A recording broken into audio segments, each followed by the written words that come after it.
Hey guys, it's Mark Rodriguez here. With me is TV Chan, also known as Ninja's Ukraine, call me Wendy. Hi guys. Yep, and now we got the next episode of Dragonball Daima. I kind of forgot what Episode 15, and it is called Zado Eye. Oh yeah, the third eye thing. Yeah, and it was mentioned once or twice that Goma keeps talking about the third eye and whatever, and it's like, what's that? So we kind of get more backstory on this. So, yeah, it starts off with like, where the last episode ended. All the heroes are being chased by the almost entire army of Gendagari. Gendamari. Goma's goons. Yeah. And yeah, it's a big fight. The guns can actually stun Goku for a moment, so we gotta watch out for that. And even though you try to fight them and everything, there's just so many of them and stuff like that. So. And the other thing that was kind of funny when you think about it too, they were pointing out the way the guns work, and Ponzi pointed out that they can shoot for like at least 10 days straight. Yeah. And I was like, geez. And I'm just wondering now, in Demon Time, how long is 10 days? It might be different compared to Earth Time. Well, yeah. So then the other thing also is... Shin is useless. Okay, continue. Yeah. Shin is useless, yes. Well, obviously the non-fighting characters hide somewhere. So amongst the characters, of course, you got Hybis there. And as usual, the bad guys are always like, looking at the screens or whatever. When they notice the eyeball that Hybis has in his belt, which you remember one of the earlier episodes, he explained out the story to like Goma and them, and they were kind of like, oh, okay, why are you telling us this random story about this random eye he found? And now that comes into play. So, yeah, Goma recognizes that is the third eye. So from there, we go into a flashback. So what happened is apparently the third eye gives the demon, whoever wears it, like this supreme ultimate power. So of course it belonged to Abra. Yeah, who was the original, demon lord that rules over the demon realm and all that stuff. And there was a thing where Darvula made a plan with some random bug thing, random subject or something, to steal it. So he stole it. And they were supposed to, I guess, meet in some location, but what they didn't count on is some random, mindless monster just was there, and he clubbed the guy, knocking him out and making the eye fall out, off the edge of a cliff. Yeah. And I guess he had a little device, like a communicator of some sort, but the monster just stomped it like nothing. Because, like I said, he was just like a mindless brute, like, hey, who's this dude in my territory? Bash. Yeah. Stuff like that. So Darwin was kind of like, hey, this guy's on entry back, but whatever. I mean, the eye is gone. Yeah, no one can get it, and no one can overthrow me. That was pretty much the main thing. So that is the excuse as to why we never saw Dabuda with anything like on him. Yeah, even because when you see stuff like this, then even I'm thinking back, so wait a minute, did we kind of miss that little tiny minute detail? No, it was never there. So they had to make up a story as to why it was not there. Yes. So eventually, Abra died, Dabra took over. As we know, Dabra got killed by Majin Buu, so now Goma is taking over. Yeah, he was next, I guess technically next in line to take over. Yeah. And he did mention the third eye, as Mark said, and now they noticed that Hybis has it, looking at their little screen. Yeah, we see the flashback too. The Hybis was just going out, I guess, with a bow and arrow somewhere, and he was like hunting. And he put it in his belt because the guy likes the fashion and all that other stuff. He thinks he looks cool, but he was like, oh, kakoi, and I'm like, kakukunai. You know what I mean? No, not cool, so stop him. So anyway, that looks cool to me. Goma sends Degasu to go get it. And the thing, that whole setup was just messed up. It was like, hey, he has it. Go get it. Degasu was like, what do you want me to do? Hey, you're smart, you figure it out. I'm like, yeah, basically. And I'm saying that's kind of like when your plans fall apart, you don't want that level of detail to go unnoticed. You're gonna send Degasu where all the good guys are gathered together, you know what I mean?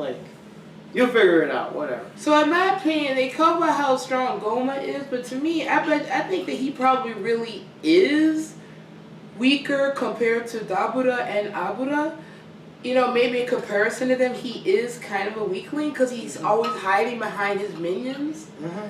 I mean, because to me, Abura strikes me as the type that will go out and fight. We saw how Dabuda was as a strong type figure. Yeah. Goma strikes me as like the weakling type that gotta have, people around him do his dirty work because he won't go out and do it himself because he's too weak to do it himself. Yeah. And he can't come across as fully imposing. I mean, just the wish that he made to make them all kids just kind of proves that, in my opinion. Yeah. So back to the action. The bad guys have more guns and stuff. They bring in like larger cannons now, and one of them shoots like this big shockwave that zaps like the whole area. So Goku, Vegeta, and Piccolo are all kind of like blasted and feeling numb. Yeah, they couldn't move for a while. And also something else.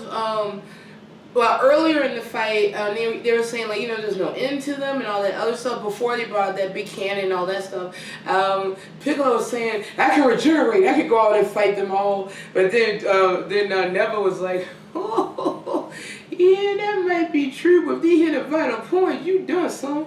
Yeah, pretty much. You know. And earlier, Goku did say, yo, old man, you created all those shields to the different worlds. Can't you do something now? Hey, I'm just here to help you with your wish. You guys figure it out. I said, dude. You were saying, okay, Goma. You're the same basic thing. Yes. At least he's not a fighter. Yeah. What's they supposed to be a ruler? I mean, come on, man. Yeah. Now, Wendy brought up something interesting that we'll mention near the end of the episode here. But while everyone's fighting, you know, Bulma and them, the ones that don't fight, are hiding somewhere. So Hybis is hiding somewhere safe. When this random girl shows up, random like shapely girl shows up there, and acts all seductive, like, oh, I like that belt, you know. I'll give you a kiss if you give me your belt. Now she had like a very weird kind of hat on, and again we mentioned Hybis likes the style, so he's like, ugh, I don't want that. But I do like the hat though. I'll trade you the belt for the hat, and she's like, okay, and then you know she trades the hat for the belt, and you know, like for her, it's like, wow, it was that easy. Just took it off, gave it to her, and she's like, wow, that was easier. But I do feel kind of insulted. I don't know. I just that whole exchange, I'm just like, and that's what you're talking about. Oh, I'm even cooler. This is cool. I'm like, this is no. it's basically Bulma and Goku. Bulma's trying to flash Goku. Oh, why do I want to see that? He said, "Why I want to see your dirty blood or something?" He said it was Yeah. like in Dragon Ball. Actually, that whole entire scene, and even the narrator explaining the whole third act thing. Like even they were saying like, "There's no way we can get this exposition in with the characters. We have to use the narrator." I was like, "This is so original Dragon Ballish to me," which I did like. So you know. Yes. So, anyways, back to Vegeta, Piccolo, and Goku stuck in that little electric shock they received. They're about to get blasted by that big cannon from the big tank thing. Yeah. When suddenly these bombs fall from the sky and start blowing them up instead. So we look up, we see this flying ship, and it's Pansy's dad. And a bunch of soldiers and stuff like that too. So they came to help too. And there was a little bit of a dramatic shot there because they blew up some cannons while the cannon blew up the ship. So and there was a couple of moments of like, oh, yeah, crap. and the music was playing too. And then all of a sudden, the music, you know, the opening theme was playing. You know, while they were fighting against them, and then so it just suddenly just cut. Yeah. And you know, because you gotta have that emotional moment, unlike most American things. You know, they have that emotional moments like. And then, but that was a big fake out. I was like, oh God, are we really gonna go there with Pansy, suffering like that, the tragic loss of her dad, all that kind of stuff. Like, yeah. And then the smoke cleared. The ship was gone, but they were all on the ground. Yeah. So they must have, they escaped the ship before it blew up. Yeah. So Pansy's dad and all the guys and soldiers, female soldiers too, all the soldiers go to attack the Gendarmeries. And of course, so now Goku, Vegeta, and Piccolo come in, and it's like, everything's more evenly matched now. And I like the little clever callback where, where Pansy is sitting on her dad, and they do like the camera rotating with him shooting, with her shooting at the same time, which is kind of like a group, Rocket Raccoon kind of reference. Because I don't know, they do like their Marvel things. The one thing that someone pointed out when they were watching back to Dragon Ball Super, when KO first transforms, she kind of looks like a Brody wannabe, and she's mindless until later she learns to adapt it. So there was a moment where she grabbed Goku and sent him all over the place, and someone did like a side-by-side comparison, and it was the exact same animation of when Hulk grabbed Thor and slammed them, like exactly that was Loki. Shot for shot. Oh, Loki. That was Loki. Yeah, I'm sorry. Because like I said, I know it's weird, but because of that one little moment, I became a fan of Loki because I actually felt sorry for him, even though he was the bad guy. I know. Oh god, I still like the ending part because that was like the callback, right? Where Iron offered him a drink. He said no thanks or whatever. And then at the end when he's all defeated and all the Avengers are all about him, well, it's all the same to you. I'll have that drink now. Yeah. You know that kind of thing. But anyways, like you said, everyone they started going out with the fight and all that stuff. And of course, the good guys they beat everyone. And like I said, and a throwaway line here: Sheen is useless. Yeah. Okay, but I don't understand about Sheen. Okay, I can see Bulma because she had to stay back, but she was still cheering them on. Hybis always straight up said, "I ain't fighting," and then and then you have Sheen, who is a freaking god of some kind, and he's hanging back. We didn't even see him through the whole battle. That's the thing Wendy is mentioning, that he kind of vanished. It was kind of suspicious. It's like they forgot to put him in there to begin with. Yeah. At some point, you saw him like at the beginning, and then after that, you didn't see him like anymore. Even when they were like celebrating, I don't remember Sheen being there. Yeah. So there's even I'm sorry, like Glorio was in there fighting, Pansy's in there fighting, and if Bulma could, she would. Yeah. I mean, but she can't, so she has an excuse. Yeah. But yeah, it's just so weird. But going back to Goma and Degasu, Degasu did get the eye. Oh, they did show adding too. And she was like, oh, everything's going according to plan. She got her Dragon Ball, got Majin Du and Majin Ku just sleeping. Mm-hmm. Probably, sleeping off all the chocolate they probably ate. Yeah. Yeah, but the thing is, it's interesting though. So the good guys won for the moment. Big explosions, the militia's taken down. And Goma's as usual, and all that crap, not metal, and all that. And then Degasu shows up, and he says, well, don't worry, we still got, the Ginyu type guys. We still got the Gadamari Special Force. Or whatever they're called. Yeah. But the thing is, he didn't tell him, I got the eye, I'm back, I got it. Or don't worry, I got the eye, And he's just, kind of staring at Goma. Suspiciously now. It's the first time he's actually looked at him kind of suspicious, kind of glaring, instead of the usual kind of sucking up and whatever. Yeah, but even with that, I said for a while too, pointing back to the stuff in the past, even when they realized that Adentu was up to something, he never really tried to say, let's pursue her and go after her and see what's going on with her. Yeah. It's just more, he just stayed there